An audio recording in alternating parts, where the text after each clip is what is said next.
It's likely that Theresa May still has nightmares about her speech at the Conservative Party conference last year. Those of us who sat through it certainly do. It was a political car crash like no other, one even the scriptwriters of the thick of it would have dismissed as too improbable. The Prime Minister had come to Manchester in search of redemption, to apologise for having conducted one of the most disastrous and unnecessary general election campaigns in modern British history, which had cost the Tories their overall majority in the House of Commons, and to convince the party she was still the right person to remain leader. She started by admitting her campaign had been too presidential. Too scripted, she said, reading awkwardly from a script. Emotional intelligence is even harder to program than artificial intelligence. But that turned out to be the high point. First, comedian Simon Brodkin walked on stage and handed May a P45. Which she gratefully accepted, because in her heart of hearts that was what she wanted.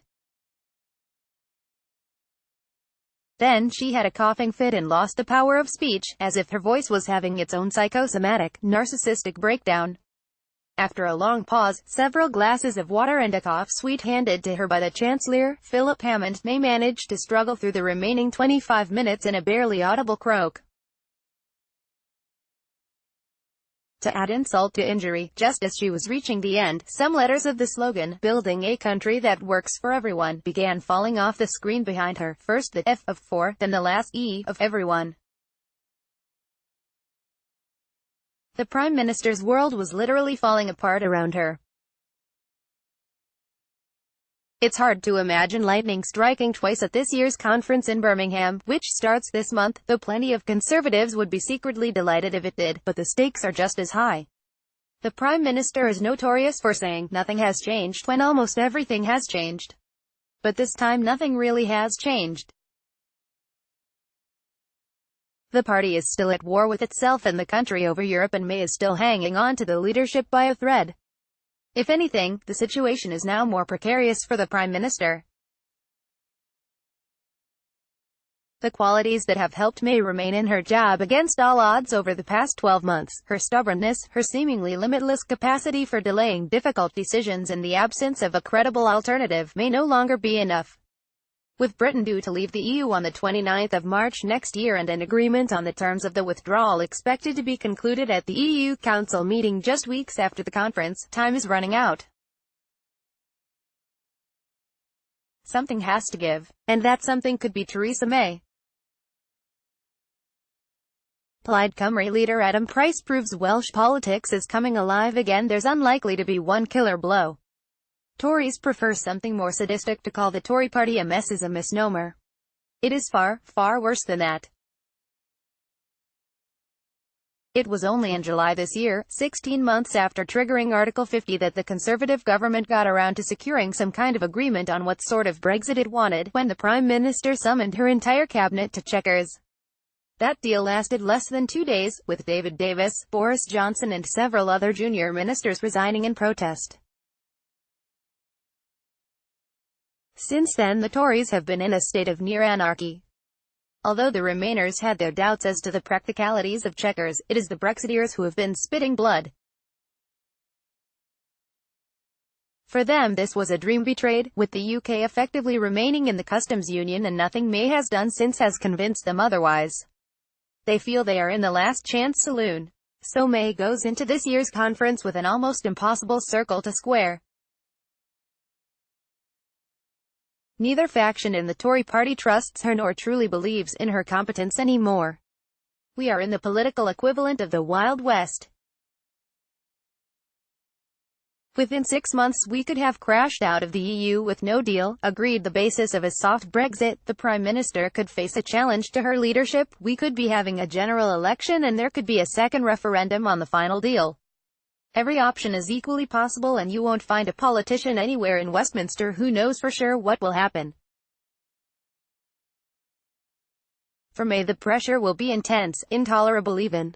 Since the election she's looked like a woman who goes to bed each night praying that everything will be better in the morning. Instead it gets worse. Now she's only ever truly comfortable reading from a prepared text, and even then she can sound robotic and emotionally detached, as if she were simultaneously both there and not there. Schrodinger's Prime Minister. Brett Kavanaugh showed us who he really is in Birmingham, though. There will be no scripts that can't be ripped up within minutes of being written. Conference will be a dirty morass of intrigue and shape-shifting. Anything that anyone says will be deconstructed and picked over for signs of loyalty, especially from the likes of Boris. It's hard to imagine Britain's greatest political narcissist passing up an opportunity to inflict further damage on an enfeebled PM. But if he does show restraint, he is certain to have acolytes to do his dirty work for him. It's a measure of how desperate the Brexiteers have become that they still perceive the worst Foreign Secretary of the post-war years to be their saviour. At this rate, Labour are in danger of splitting even before the Tories. There's unlikely to be a killer blow at conference. The Tories prefer something stealthier and more sadistic. Instead, it will be death by 1,000 cuts. Act 2, Boris. Act 2, David. Act 2, Michael. She will lurch from event to event, intent on to surviving just a few more hours, though not sure how. She could give the speech of her life, visionary, coherent, uplifting, and with no collapsing scenery, but it still wouldn't be enough to unite her party. If she's still leader this time next year, no one would be more surprised than her. You'd have imagined that infighting in the Tory party would mean a peaceful conference for Labour, where they could all unite behind their leader. Far from it. At Brighton last year, Labour's conference was a 4-day jazz fest. No one in the party, even the leadership, despite what they might have said in public, could quite believe they had increased the number of seats they held at the general election. Everyone had expected Labour to suffer catastrophic losses and for Jeremy Corbyn to be deposed. Instead, Corbyn mania had been in full swing. All dissent had evaporated and Labour moderates were nowhere to be seen.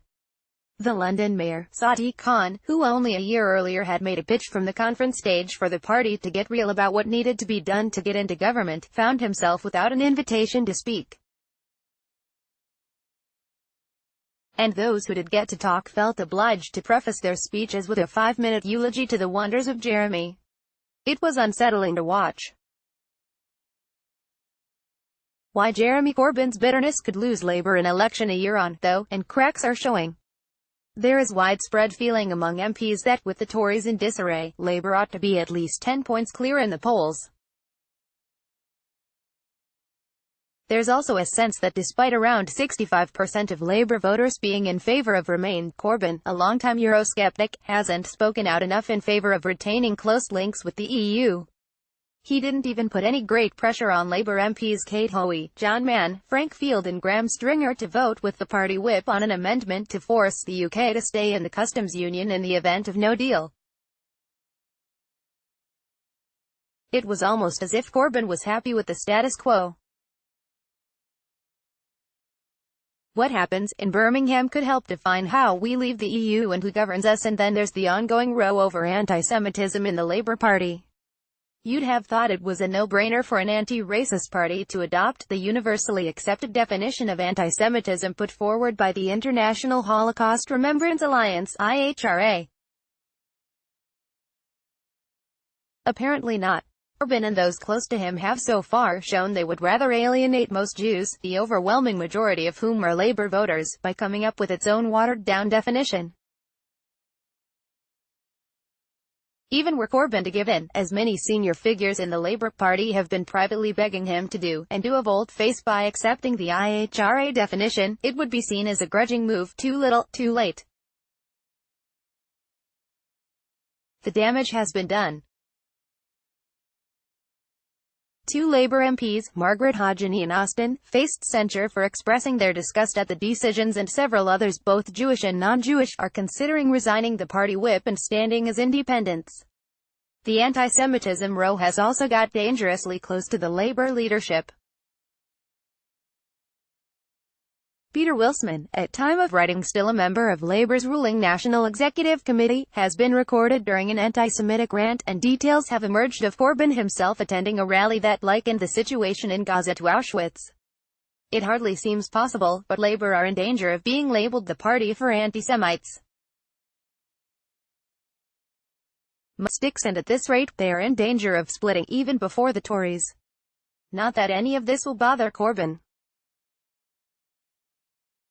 He rarely admits mistakes. In his own way, he's as stubborn as May, and he doesn't do apologies, especially when he's surrounded by a self-selecting audience that largely hangs on his every word. Whatever he says, a standing ovation is guaranteed. But it's how his party conference speech is received by ordinary Labour voters, on whom he will rely at a general election, that should really trouble him.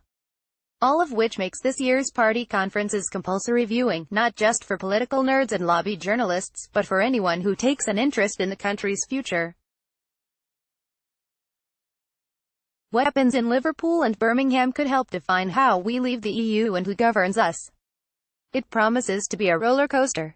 Let's just hope the party leaders are up for the ride. Read more: why Jeremy Corbyn's bitterness could lose Labour in election, no deal, Brexit or Remain. Why a second referendum is now essential, why the Labour conference's Brexit plan is meaningless.